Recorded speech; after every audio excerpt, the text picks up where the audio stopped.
welcome to LauraDReviews, where I'll be reviewing things like TV shows, but mostly films actually, just because I just think this might be kind of a cool thing to do. So this will also be on my podcast, Laura D Talks, which is available on Anchor, Breaker, Spotify, Radio Public, and Google Podcasts, but I'll obviously make these videos as well for YouTube. So the first film I want to review is Frozen 2. Now I know what you're thinking. If you're not an animation fan, then maybe give it a miss. However, if you are sort of loyal to the franchise, i.e. Disney and Frozen, then I think this is definitely worth a watch. For me, it's not the most sort of like, how do I put it? So yes, it's entertaining. However, there's a lot of depth to this film. I feel like there's a lot of references in terms of current day references, like I suppose in terms of delivery. There's, you know, the audience that it caters for sort of spans from the really young to your older. If you were born in the 80s or the 90s, you might get some of the references, musical references, as well as just cinematic. Yeah, sort of in terms of plot and stuff, which I won't go into just because I don't want to ruin it for anyone who wants to watch it. But for me, I just really enjoyed the story, the narrative, and whilst I couldn't predict everything, I felt like in the moment, and I think I just generally like doing this anyway. I mean, I like to sort of see where things are going, and I like being shocked. But also, I really enjoy sort of knowing what's coming next, even if it's just like a split second before it happens. I'm just like, yes, cool. I saw that coming, but I really enjoyed it. And what I loved about this film is that even though I saw it coming, I feel like I was surprised, and I really enjoyed the fact that I saw it coming, but I was still interested in the process, you know, and just the way it was delivered and the characters. And for me, in Disney films, they sort of, I don't know, they exist as an entity, right? So an entity in the one film. For characters to develop over a number of films, or, you know, in a sequel, and, you know, generally sometimes sequels aren't as good as the first or the originals, but I think this, for me, it really developed the characters, and you sort of see where the characters started in Frozen 1, and then you see them develop throughout the whole of Frozen 1, throughout Frozen 2, and then at the end, and you're just like, wow, I feel like I've gone on a journey, you know, with these characters and these people. I don't know, there are animations, and I know it's Disney, but I really enjoyed the fact that I could see it happening, and it was quite satisfying, you know, to be like, is this a coming of age thing, or is this a discovering sort of who you are type stuff and really coming into your own? I think that's something Disney can sometimes do, you know, even though maybe I'm looking into it too much, but I feel when I watch Disney films, I'm a bit like, I'm really uplifted because I can be like, oh, that's really great. You know, when I think there was someone referenced on social media the other day, and for me, I don't know, maybe they were posing a question, but for me it sounded like a Disney quote. And let's have a look. What was the quote? It's like, I want to be where the people are. And for me, as a Disney fan, I automatically thought of Little Mermaid, and it was that song, you know, it's the song where she's obviously wanting to get out and stuff, which is quite ironic in this sort of COVID pandemic or whatever we're going through right now. So it's the, I want to be where the people are. And then for me, like, I answered back, and I sort of replied, ask them my questions and get some answers. What's a fire and why does it? What's the word? Burn. When's it my turn? When I love to explore this burn above us. Anyway, and so for me, Little Mermaid is also like this coming of age story, so where she goes through something and she wants to get out and she wants to defy her father and all this kind of stuff. And it's just like teenagers, right? She is a teenager, she's 16, and she wants to sort of chasing after a man, and also just wants to get out of the sea, just wants to find out about the human world. And I think that's what I really enjoyed about Frozen, is that they really came into their characters, learning responsibility, and then this idea of just understanding who they were a little, or a lot. And I think that's what, especially now, just in this time of COVID, we're staying at home, what can we do, we're getting bored or whatever. For me, I suppose I'm a bit of an introvert, so I quite enjoy time by myself. And having the time to discover who you are and to understand who you are is the luxury that we don't get in our sort of everyday London lives. So for me to watch it on screen and be like, this is really relevant. And I know what you're thinking, you're like, this is just a Disney film.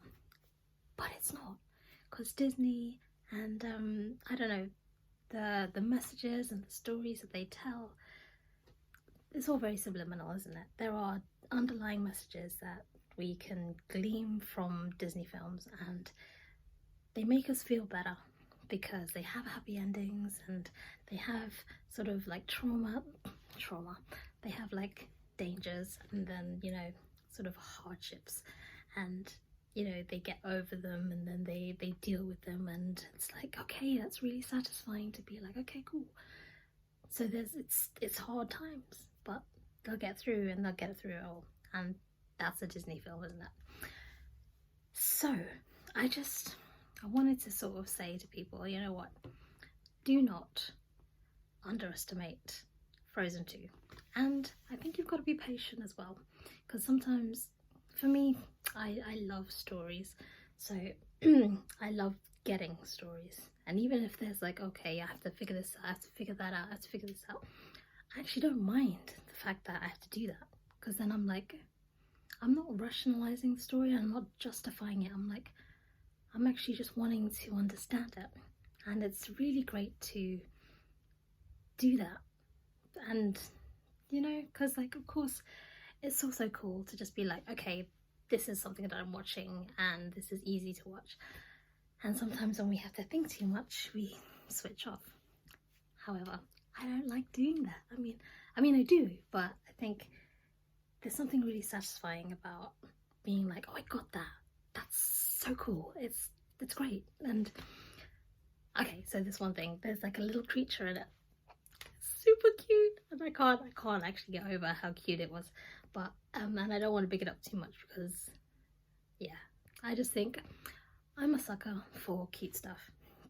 And you know, if something so small can make me emote, or just be like, I feel an emotional connection, or I'm a bit like, oh my god, everything he does is amazing, then that is a character that I want to be. And it's, you know, this character doesn't even speak, and it's just the way the animation is. It's just like, it's bug-eyed and it's great, and it's kind of like Entangled. Oh gosh, what is his name? It's the iguana, and I'm wondering what his name is. It's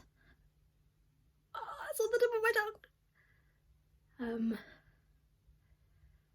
Oh gosh, it's gone. Okay, anyway, like, basically, there is more character in that one iguana from Tangled than there is in, say, I don't know, a Marvel character from, you know, the Marvel universe. Just because in the animation, it's just amazing how, you know, like a little you know, a little sly shift in eyes, or kind of like a little jerk here, or, you know, like a little movement. It's very characteristic, and I think that's what's really brilliant about animation, that you can emote like something so strong with like a little flick of an eye, or, you know, a facial expression. And that's why Olaf is such an amazing character, because it's just the way his teeth are shaped, his smile, you're just like, ah, you know. Anyway, so that's what, again, these are all the little things that sort of pile up, and for me to be like, Frozen was amazing, Frozen 2 was actually amazing, and I think you just have to be patient with it as well, because if you don't sort of enjoy animation, or you don't like cartoons, or you don't like fantastical stories of magic and stuff like this, then it might be a bit of a tall order to, you know, sit through. Also, the one thing is that I also really like, I actually just finished watching Once Upon a Time, the TV show, all 7 seasons of it, because it's one of these TV shows that I can always go back to, because fairy tales, this idea of happy endings and going through adversity and coming through it, all this kind of stuff, and magic. I love magic. But yeah, this idea that, you know, the real world is the real world, and that's a dark place, and, you know, their original home, the fairy tale home, is where, you know, everything is better and everything is la-di-da, everybody has a happy ending, all this kind of stuff. And then the premise of the show is that, you know, the evil witch takes all the fairy tale characters, wants to get revenge, so it takes them to a land without magic, which is essentially the real world. And this is what I really enjoy as well, this sort of flicking between reality and sort of fantasy world and stuff. So there, within Once Upon, I'm getting to a point, I promise, so there was a Frozen storyline in the TV show Once Upon a Time, and there's this sort of crossover, or this kind of like, I don't know, a semblance, so I've got like a similarity between sort of stories and things like this, which probably sort of boosted my enjoyment a bit more of it, because I was like, oh, that's a reference to, oh, that could be all this kind of stuff, right? So yeah, and I think I really enjoyed that, and the fact that the references as well, there's a reference to Hans Christian Andersen, because obviously he wrote The Snow Queen, and Frozen is based on his characters, the Snow Queen, you know, that those storylines are born from the original books. And then there's a bit of a, not a dig, but like there's a bit of a reference to that, and that's, if you hear it, you're like, oh, that's cool, that's fun, because it's a reference to that.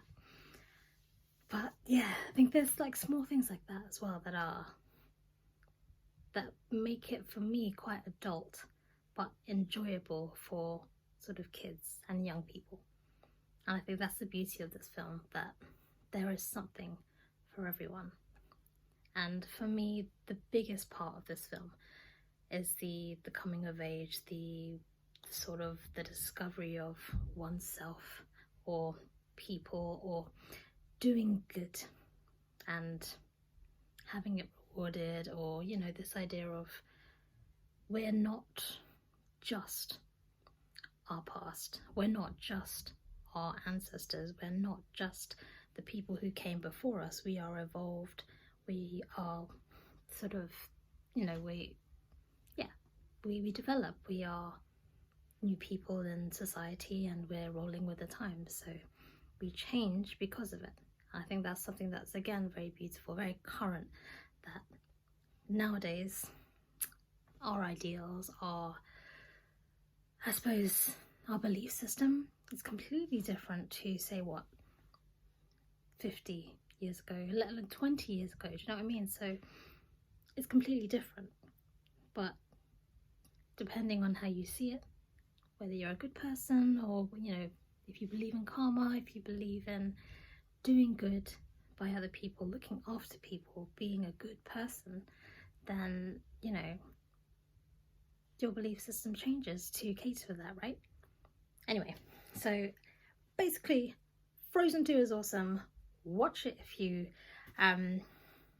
like animation, if you are loyal to the brand Disney, Frozen, and yeah, if you just enjoy sort of a feel-good thing with songs, really great special effects in terms of animation. And I think this would have been amazing to watch in 3D, just because of the definition. And if you've got a HD TV at home, 4K, whatever, yes, 3D, surround sound, all of that, this would be a film to watch because of the animation of the snow and sort of her magic just generally really translates well to like special effects sort of animation. I think that would be really, yeah, and in 3D as well, you'd be like, see those snowflakes, I guess that would be amazing. Anyway, that's been me, that's my time. So we're getting to 17 minutes, and I'll probably won't ever go longer than 17 minutes. And with my reviews, they're just my opinion, they're just what I think, and I probably, yeah, I'm going to say this with confidence, what I will do is that I won't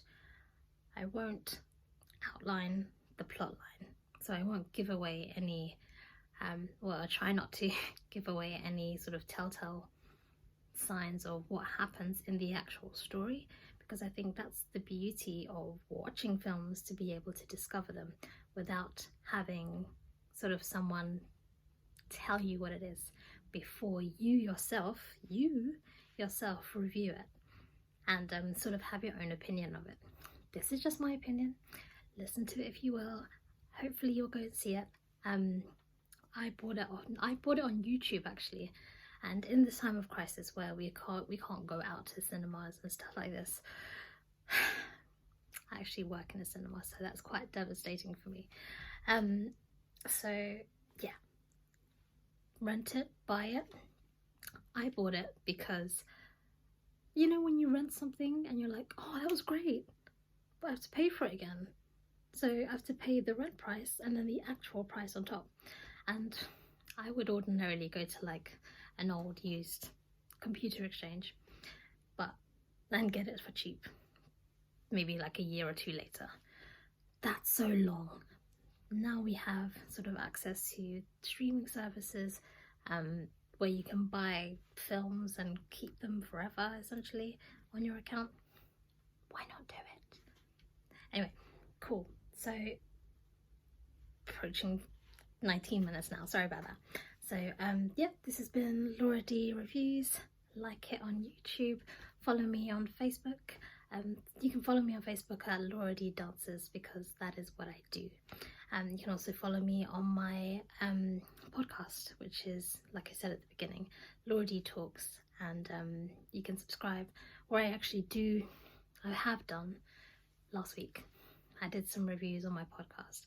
And what I'll be doing is that I'll be posting the audio from this video onto my podcast, so then you can have accessible media, so you can see me, you can see my face, or you can listen to me if you've got visual impairment or anything like this. And for me, I'm an advocate of trying to make things accessible. That's with my dance, my work, and my videos, all this kind of stuff. So I just want to try and make everything a bit more accessible. So yes, so even like, you know, I've got a couple of friends who are sort of hearing impaired, or like or profoundly deaf, so there will be subtitles. So if you click on this side, I think is a CC or the closed captions, and then this will have the stuff. So yeah, Frozen 2, awesome. Okay, cool. I'm out. LD out.